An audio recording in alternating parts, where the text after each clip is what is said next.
Warattil al-Qur'an tartila, Allah subhanahu wa ta'ala il insiste. Warattil, et après il dit tartila, c'est une forme d'insistance. Pour nous dire que si tu prends pas ce temps-là avec le Coran,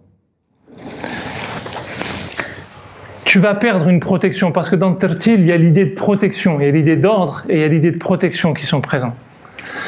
Et si tu prends pas ce temps-là avec le Coran, bah tu vas perdre la protection qui te permet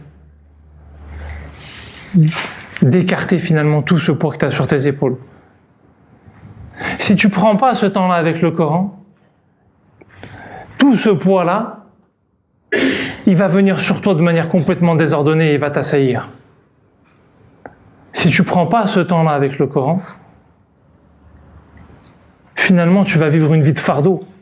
Alors qu'Allah subhanahu wa ta'ala il nous dit, ce qu'on voit nous comme étant un fardeau, ce moment où on est censé passer du temps dans la nuit, on le voit difficile, on se dit mais se lever au milieu de la nuit c'est compliqué, alors que le prophète il nous disait que le meilleur des qiyam c'était le qiyam de Daoud. Il attendait la moitié de la nuit, il se levait pour prier le tiers de la nuit, il se recouchait le 6e de la nuit pour se lever au Fajr. Pourquoi?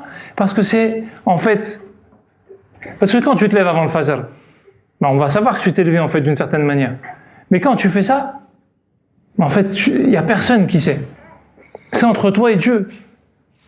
Il y a des moments où tu te lèves dans le milieu de la nuit, tu te lèves et tu pries même 2 rak'ah, 4 rak'ah. Il n'y a personne qui sait que tu t'es levé à ce moment-là.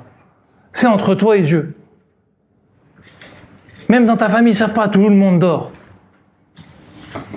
C'est juste entre toi et Dieu, tu t'es levé, tu as prié. Et le fait que ce soit entre toi et Dieu, Allah subhanahu wa ta'ala, il va remettre cet ordre-là. Allah subhanahu wa ta'ala, il va se charger de tout ce poids que tu as sur ses épaules, qui est parfois insupportable. Et en effet, il est insupportable. Parfois, on a certaines difficultés à affronter dans la vie, c'est insupportable. Il n'y a que Dieu qui peut le porter.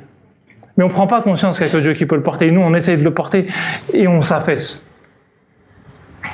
Le seul qui peut le porter, c'est Allah subhanahu wa ta'ala. Tu as un poids sur les épaules, tu ne peux pas le porter. C'est vrai. Tu ne peux pas le porter. Incrimine qui tu veux autour de toi. Mets la responsabilité sur qui tu veux autour de toi. C'est la faute de personne. Il y a juste Dieu qui peut le porter. Et pour qu'il te le porte, il te donne rendez-vous un moment. Warattil al-Qur'an tartila. Parce que c'est le Coran, c'est le fait qu'Allah subhanahu wa ta'ala va faire que ce Coran, le Coran, vous vous rappelez au début on avait dit, c'est ce qu'on répète inlassablement. Le fait que tu répètes la parole d'Allah subhanahu wa ta'ala va venir te pénétrer intérieurement et se charger de ce que tu n'arrives pas à porter.